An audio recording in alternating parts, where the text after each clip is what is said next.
Like and subscribe right now, or this spider will crawl on your face while you're sleeping. The real depth of the sea will surprise you.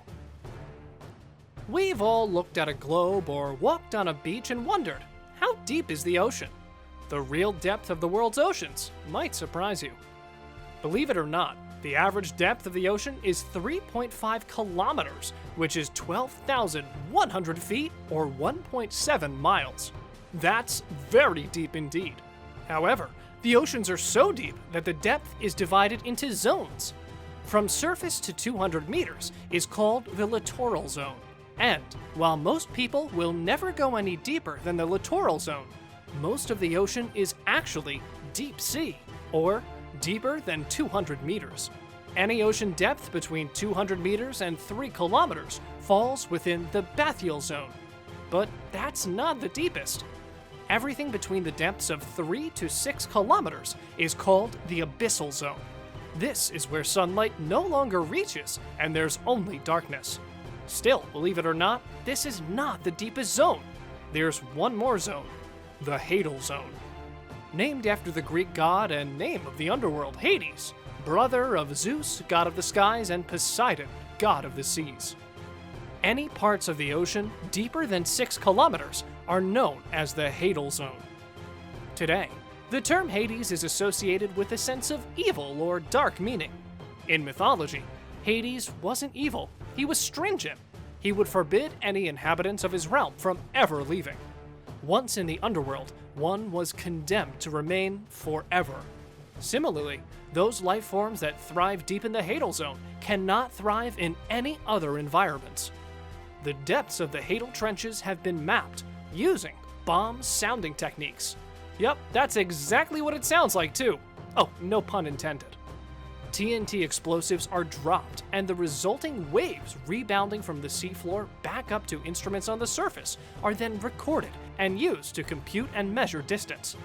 This method has been employed to sound the depths of the trenches for decades, but the exact depth of the deepest point of the Mariana Trench still remains a mystery. This deepest region of the ocean is made up of 33 trenches and 13 deep troughs around the world.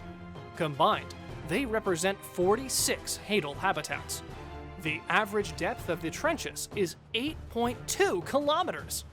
Overall, the Hadal zone is less than 2% of the entire seafloor, and yet makes up 45% of the total depth range of the world's oceans. Of the 33 trenches that make up the Hadal zone, 26 are in the Pacific Ocean, 3 in the Atlantic, 2 in the Indian Ocean, and 2 in the Southern Ocean. It's believed that most of the trenches formed 65 million years ago during the Cenozoic period. Overall, there are 5 trenches in the Western Pacific Ocean with depths deeper than 10 kilometers. They are the Tonga, Kuril-Kamchatka, Philippine, Kermadec, and Mariana Trenches. Exploration of the Hadal zone dates back to the 19th century. The HMC Challenger expedition was the first to extract sediment from a depth of 8 kilometers. In 1901, the Princess Alice expedition trawled specimens from a depth of 6 kilometers. And in 1948, a Swedish expedition exploring the Puerto Rico Trench was successful in trawling a variety of species from depths of more than 7 kilometers.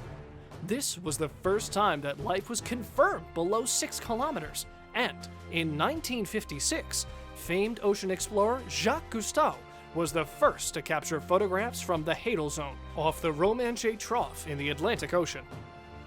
In spite of the great mystery of this dark and deep frontier, the Hadal zone is not full of aliens and radioactive deep-sea monsters. In truth, it's a poorly understood realm, inhabited for the most part by invertebrates like worms, snails, and sea cucumbers. Animal life at these depths is largely non-pigmented, transparent, and doesn't rely on eyesight. Be sure to subscribe and hit that bell icon to receive more amazing videos like this. Many organisms produce their own light, called bioluminescence. In the darkness of the deep ocean, many creatures rely on bioluminescence. They literally glow. There are some fish who also fish for food. dangling a bioluminescent lure above their mouths to attract their prey. The deep-sea anglerfish can be found at depths of up to 914 meters, or around 3,000 feet. Some cephalopods squirt out luminescent liquid to distract or confuse likely predators. Other invertebrates use bioluminescence to attract mates. Interestingly, bioluminescence is not limited to the deepest parts of the ocean. Bioluminescent organisms live at every ocean depth. On many of the world's beaches, you might be lucky enough to witness the blue glow of phytoplankton. The biggest deep-sea fish. One of the world's biggest sharks, sometimes confused with the great white shark because of their incredible size. Greenland sharks can reach lengths of 24 feet, or 7.2 meters, and weigh more than 3,000 pounds, or 1,400 kilograms. Greenland sharks are reputed for their appetites. They will eat almost anything, from fish to other sharks, or carrion.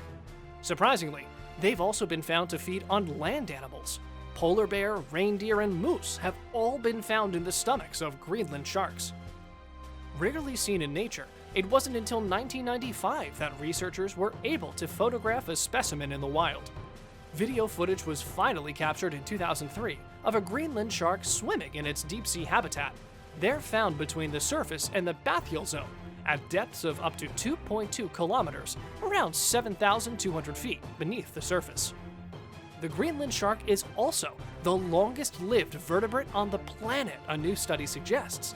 The animal, native to the cold, deep waters of the North Atlantic, can live to at least 272 years, and possibly to the ripe old age of 500. And with that, it's now time for today's best pick. Today's photo was submitted by one of our subscribers, so if you come across a photo online and want to know more details about it, just send it on over to us, and we'll do all the work for you. We might even feature it in our next video.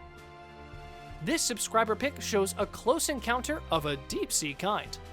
This shot, taken by National Geographic photographer Brian Skerry, shows a southern right whale approaching his assistant near the seafloor off the Auckland Islands, New Zealand. Quote, "It was a stunning scene. A 45-foot-long, 70-ton right whale hovering over the bottom of the ocean, just a few feet away from a diver. At some point, I stopped swimming and knelt on the sand to catch my breath, and I was certain the whale would just keep going. Instead, the whale also stopped, turned, and hovered over me as it stared with its soulful eye. A few seconds later, I resumed swimming alongside the whale, taking pictures and savoring every second," Skerry said. While this shot is very cool and actually shows an amazing encounter on the seafloor, southern right whales are known to dive to maximum depths of 175 meters in search of food. That places this scene well within the littoral zone, between the surface of the sea and the 200-meter cutoff for deep-sea depths. This is definitely not a deep-sea encounter, but nonetheless, incredibly cool. So, how deep does the ocean get? At its deepest known point, the ocean is deeper than Mount Everest is high. The ocean is deeper than Mount Everest. Mount Everest is the highest point on planet Earth. Few people have climbed to the awesome height of its summit. Far fewer people have traveled to the deepest point in the ocean. The deepest known point is in the southern region of the Mariana Trench.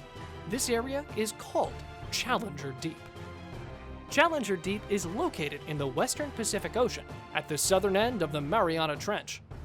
50 times the size of the Grand Canyon, Challenger Deep is a vast frontier with a maximum depth of just under 11 kilometers, or 7 miles.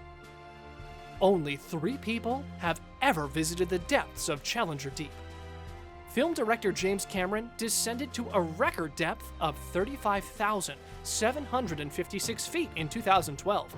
It took him just over 2 hours to reach bottom in the solo submersible Deep Sea Challenger. The only other humans to reach Challenger Deep in the Mariana Trench were Jacques Piccard and U.S. Navy Lieutenant Don Walsted, who reached a depth of 10,911 meters in Trieste, a Bath escape vessel, on January 3, 1960.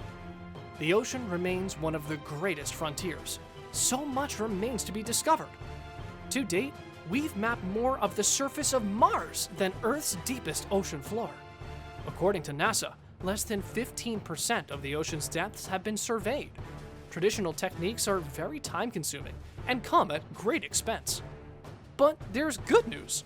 Virginia Tech researchers and a professor at Old Dominion University have teamed up to develop a fleet of efficient underwater drones that will survey the deepest parts of the ocean at a fraction of the time and expense previously possible.